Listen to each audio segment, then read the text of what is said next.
Meie esimene esineja on Kertu Vuks, Tartu abilinnapea ja Tallinna Ülikooli Ühiskonnateaduste Instituudi nooremteadur. Kertu valitsemisvaldkonnad Tartus on arengukavad, linnaplaneerimine, maakorraldus ja ruumiloome.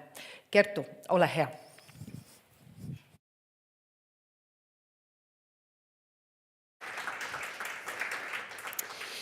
Tere!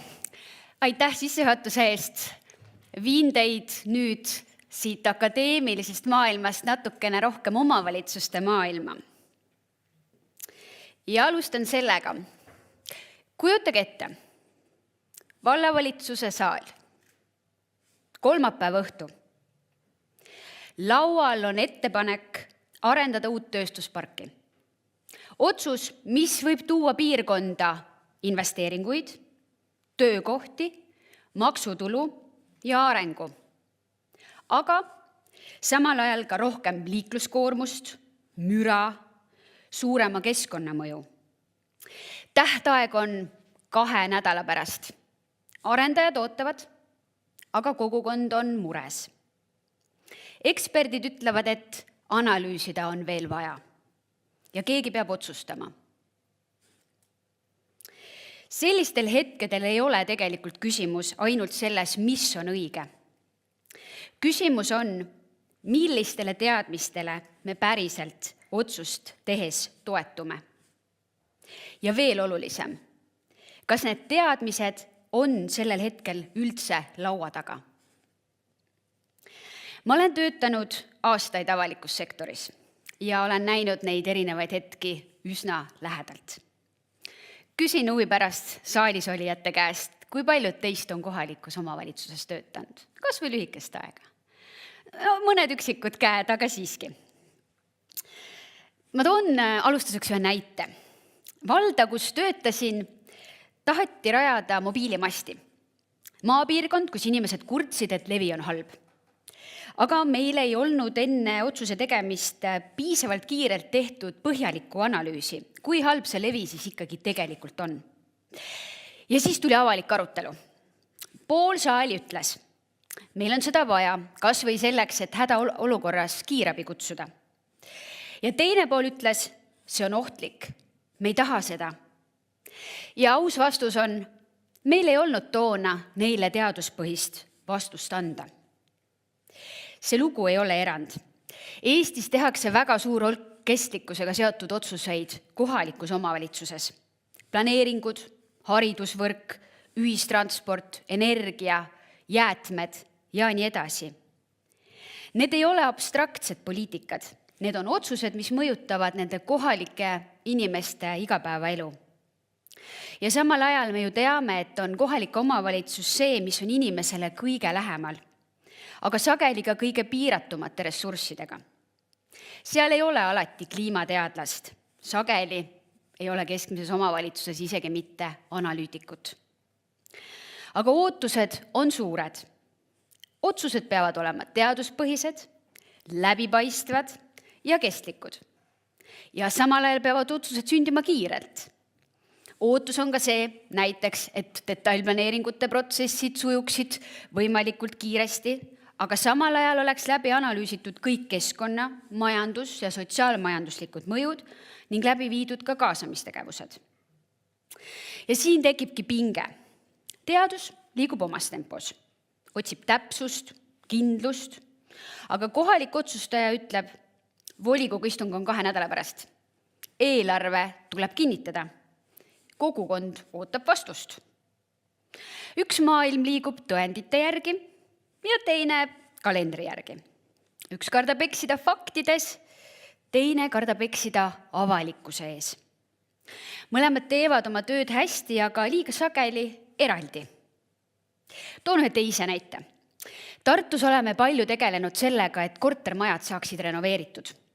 Ühes projektis pakkusime 9-kordsetele kortermajadele võimalust teha midagi enamat kui tavapärane renoveerimistegevus. Koos teadlastega töötati välja innovaatiline lahendus. Energiatõhus, mugavam elanikele, parem keskkonnale. Paberil oli see ideaalne. Aga sellel oli üks probleem. See oli kallim ja sellist lahendust polnud Eestis kunagi testitud päriselt. Muidugi sattus see kõik ka perioodi, mil Ukraina sõda oli just alanud ja sellega seonduvalt olid ehitushinnad veelgi kõrgemaks tõusnud. Mis te arvate, mitu ühistut liitus? 0. Õige vastus on 0. Ja põhjus selleks tagantjärgi öeldes oli see, et me olime unustanud ära arvestada ühe väga olulise teguriga, inimesega. Mitte seda, mis on tehniliselt parim, vaid seda, mis on inimestele päriselt vastuvõetav. Tänaseks on projektimeeskond koos teadlastega projekti korrigeerinud, ühistud on leitud küll mitte 9-kordsete majade seast, aga majad on korda saanud. Ja nii võibki tekkida tunne, et avalik sektor, kohalik omavalitsus, akadeemia elavad paralleelmaailmates. Teadlane ütleb hiljem, me ju hoiatasime. Aga poliitik vastab, see ei olnud rakendatav. Kestlikkuspoliitikaga on see probleem. Me ei saa endale seda luksust lubada. Siit tuleb mängu ka usaldus. Usaldus teaduse vastu ei ole kahjuks enam iseenesestmõistetav. Eriti siis, kui teadus ütleb midagi ebamugavat, otsustajatele ebamugavat. Näiteks, et selle arenduse elluviimine võib olla riskantne. Et lühiajaline kasu võib tuua pikaajalise kahju. Et mõni otsus ei ole populaarne. Sellistel hetkedel me ei vaidle enam ainult faktide üle. Seal vaieldakse selle üle, keda me tegelikult usaldame. Ja siin on üks oluline taipamine. Probleem ei ole tegelikult selles, et meil ei oleks teadmisi. Meil on tugevad ülikoolid. Just kuulsite, kui paljudes ülikoolides kestlikkusteemade peale mõeldakse, sellega tegeletakse. Meil on teadlased, kes uurivad linnaruumi, kliimat, ökosüsteeme ja nii edasi. Ja tegelikult on paljudele probleemidele, mis omavalitsustel täna on, ka lahendused olemas. Meenutagem siin kas või inimarengu aruande koostaja Ene-Li Kinsiko välja toodud. Tsiteerin. Viimase 10 aastaga on Eestis hariduse kohta kirjutatud vähemalt 420 000 lehekülge analüüse ja uuringuid. Probleem ei ole selles, et me uurime liiga vähe. Probleem on selles, et me ei kasuta piisavalt seda, mida me juba teame. Ja see ei kehti ainult haridusvaldkonna näitel. Kuid kuidas siis need teadmised ja otsused kokku tuua? Teadmispõhisus ei teki iseenesest. See tuleb kujundada partnerlusena. Mida see tähendab? Esiteks, teadlased peavad olema laua taga siis, kui otsust hakatakse alles kujundama, mitte pärast seda, kui otsus on juba tehtud. Mitte kinnitajatena, vaid mõtlemispartneritena. Selleks on vaja valmisolekut nii akadeemia poolelt, aga ka paremat protsessi planeerimist avaliku sektori poolelt.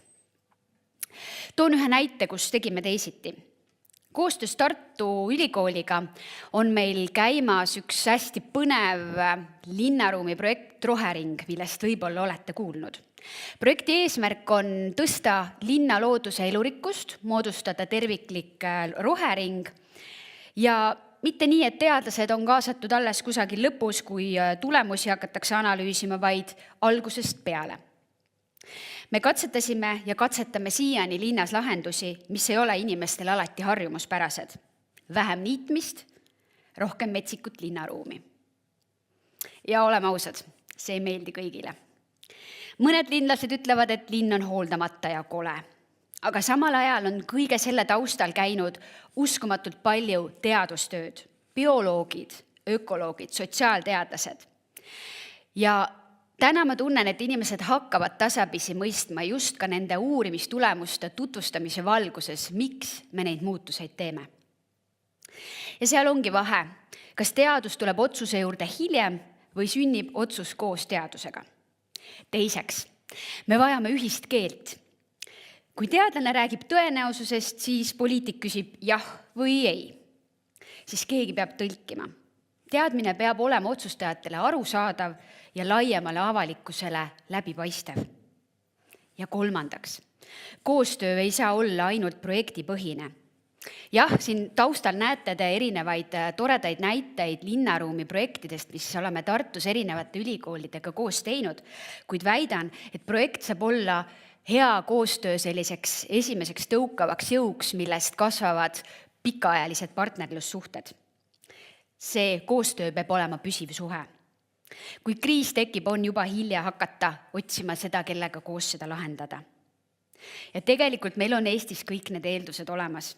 Meil on väike riik, me tunneme üksteist, see koostöö ei pea olema keeruline.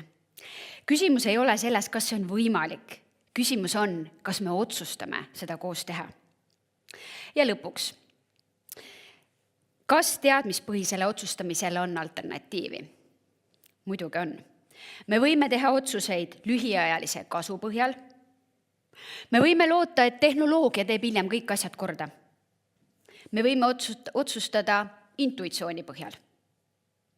Aga kestlikkus poliitikates maksab hilinemine ja eksimine. Kui me planeerime valesti, elame selle otsuse tagajärgedega aastakümneid. Kohalik omavalitsus ei tee tegelikult otsuseid ju ainult 4 aastaks. Ta teeb otsuseid linnaruumi kontekstis, eriti põlvkondadeks.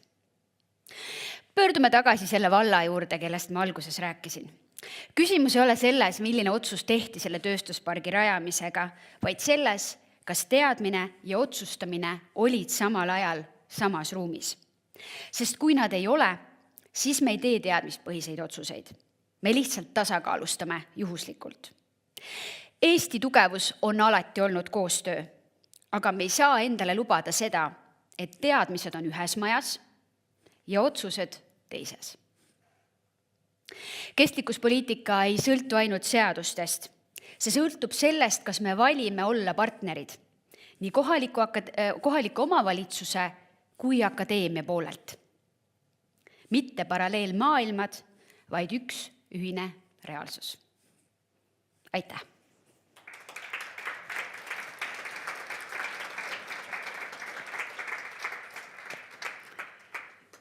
Ole kena, tule veel korraks tagasi.